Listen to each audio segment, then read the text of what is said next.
Hey guys, good to see you. Happy Wednesday to you. I was going to mention that I was actually watching the news. Depressing lately, by the way. Everything you hear on the news is depressing, so I try not to watch too much of it. But had the news on, and they had a doctor on talking about coronavirus. And this particular doctor said something that I had never quite heard before. And it really kind of struck with me. Let me see if I can get this right. He said, 24 hours from right now, we'll be staring at Friday. And it was just, maybe it was an uplifting thing the doctor was trying to say to help us out to get through this week. I don't know, but whatever it was, I'm thinking weekend already. I don't know about you guys, but anyway, you should feel lucky that you are not in class for this, because this would have been a wall-to-wall 50-minute PowerPoint that I have condensed into about 10 to 12 minutes here. So what I ask is that you watch this carefully. This is really, really important for the things that are going to be coming up next. No, this will not be on tomorrow's quiz, so no worries there, but obviously the next quiz after that, the next assignments after that, this stuff will be on there. So super important. Take notes if you want. I don't have a specific note sheet for this because I condensed it so much, but jot things down, whatever you need to do. One other thing, I know I had a quick little hint I gave last week, but this is the first official time I'm using my real marker board. Are you guys impressed? It actually has some size to it. I can actually put more things up than one thing at a time. So, all right, here we go. Enough babbling. Let me get into this. So the first thing I want to say and get into is over on the right side here. And I think intuitively, you guys understand this, but we never really had that official conversation in class. And that is, as you go up in the number of rectangles, which actually is another way of saying the rectangles get skinnier and skinnier, what do you think happens to the accuracy of the area under the curve? And I think probably every one of you would say, well, the more rectangles you have, the more accurate. And that's correct. I just put up for the function 3x squared, I did LRAM. And I did, obviously, between 2 and 3, I did 2 rectangles, and I got 15.375. I did 4 rectangles, and I got 17.156. And I couldn't draw them all in, I started. But for 20 rectangles, the answer for that same function is 18.626. And obviously, the idea is the more rectangles you have, the less, I call it slop you have, the less wasted space you have, all right? So then that begs the question, well, what's the ultimate number of rectangles? And I think we all know the answer because this is kind of what calculus is about, infinite. Is there a way to approximate the area under the curve with an infinite number of rectangles? And the answer is yes. Let me just tell you, by the way, the answer with an infinite number of rectangles for that function there is 19, exactly. So you can see we were actually getting closer to 19 the higher we went. Oh, one more thing. You might think, well, what if he had used MRAM instead of LRAM? Isn't MRAM better, or isn't that more accurate? Well, maybe in some cases MRAM is better, and in others it may not be, but here's the thing. As you go higher and higher and higher in rectangles, it doesn't matter what model you use, LRAM, RRAM, MRAM, you will get an accurate answer because there's less slop. And if you go to the infinite, it does not matter at all. So the answer to what model do you use is obsolete from here on out when we're talking about the infinite, okay? The other connection I want to make is actually with what you just did for your kind of review assignment yesterday, and that was sigma notation, okay? So up here, just a quick reminder, this means to add up for this function right here, that's your rule, we call it, starting with an input of 1 into this function and ending with n, whatever that is, add all those things up. That's called a series, okay? If we equate this idea here, this notation here, to what we've been doing in class with rectangles, here's what it would look like. you have your function. I'll call it x sub k again. We're starting with k equals 1. Let's go to n. And here's the difference. We're adding up a whole bunch of base times heights, okay? Remember, you get the height by plugging in. That's the function itself. So how would you add up a whole bunch of base times heights? Well, you have to have the base in there. And remember, the base of each rectangle, we'll just generically call it change in x, all right? Change in x in our first picture up there is 0.5. Change in x in our middle picture right there would be 0.25. It's the width of each rectangle. So one more time, we're adding up a whole bunch of base times heights. We're adding those together. And I have to have the letter k here so I can signify which input we're on. We're on k equals 1 first. Then it would be k equals 2, and so on. Okay? We would end with 2 on top for that first picture. We'd end with 4 on top in that middle picture. Okay? Well, that right there is called a Riemann sum.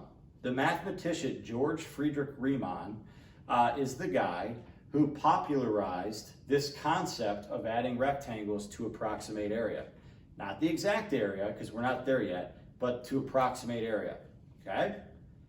How would, in our calculus brains here, how would we take this and take it to the infinite?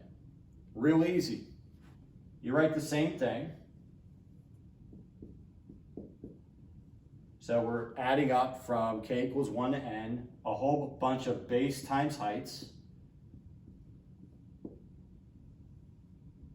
And how do you take adding something and you do it an infinite number of times? You throw a limit in front. You take the limit as n approaches infinity. Now realize, everything we're doing here today is about notation. We're not actually calculating this yet. That's for another day. But you have to understand how we get here and the notation before we can get into real numbers, okay?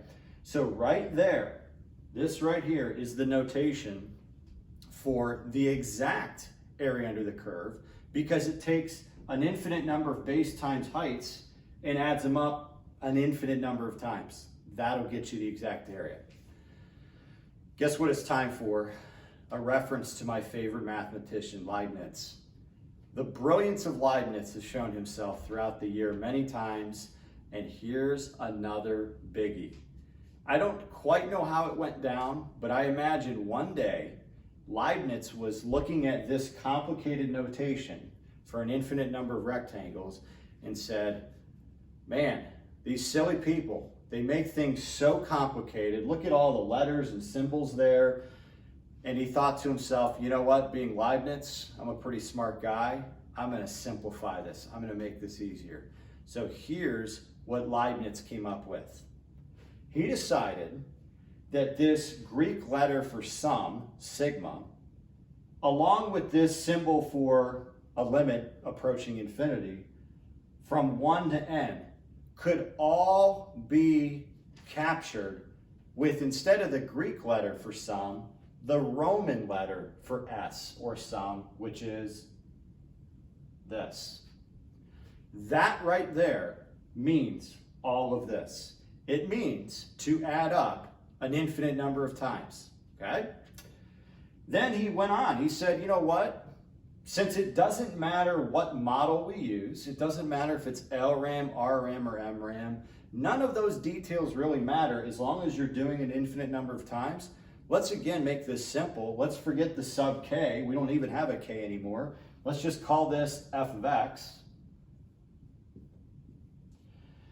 And finally, what is it called to have an infinitely small change in x in calculus? All right, let me backtrack. Why is it infinitely small? How wide is each rectangle if you have an infinite number of rectangles? Infinitely thin, okay? So if we have an infinitely small change in x, we actually have a name for that. I've brought it up lately, and it's called a differential. This time, though, instead of a differential of y, we want a differential of x. So the change in x, if it's infinitely thin, is dx. And one more thing. Notice that in these upper notations, I still didn't capture the fact that it was from 2 to 3. You'd have to write that somewhere else, off to the side, from 2 to 3. Well, in Leibniz's notation, he captures it right here. He puts the beginning value here, that's called the bottom bound, and the top value here, that's called the upper bound. And that would capture the exact area under the curve from 2 to 3 of our function, all right? And what that is called is a definite integral, all right? So for the first time officially now, you've heard this name before, or maybe you weren't sure what it is. I'd never really talked about it. This right here is called a definite integral. And a definite integral, by definition, is the exact area under a curve or between a curve and the x-axis between two specified points, all right? So I'm running out of space here, but to make this realistic for our function, we actually know what f of x is. So the right notation for our problem right here would be the integral from 2 to 3 of 3x squared dx. And the exact answer, as I brought up earlier, is 19, okay? One more time. You don't know how to do that using calculus yet. We haven't learned that. We will. But for now, today is really all about learning what a definite integral is. It's the exact area. And how we got there. How did we come up with this symbol? How did we come up with these notations? What does dx mean? And hopefully that makes sense now. All right. So there it is. I hope that clicked for you. One more time, this is not on the quiz. This will be picked up with next week after our little Easter break here, and we will actually get into finding definite integrals and their values. How do you calculate those? All right. Until next time, have a good one. You have no homework on this assignment other than to prepare for tomorrow's quiz, which this is not even on there. All right. So no other written work. Have a good one.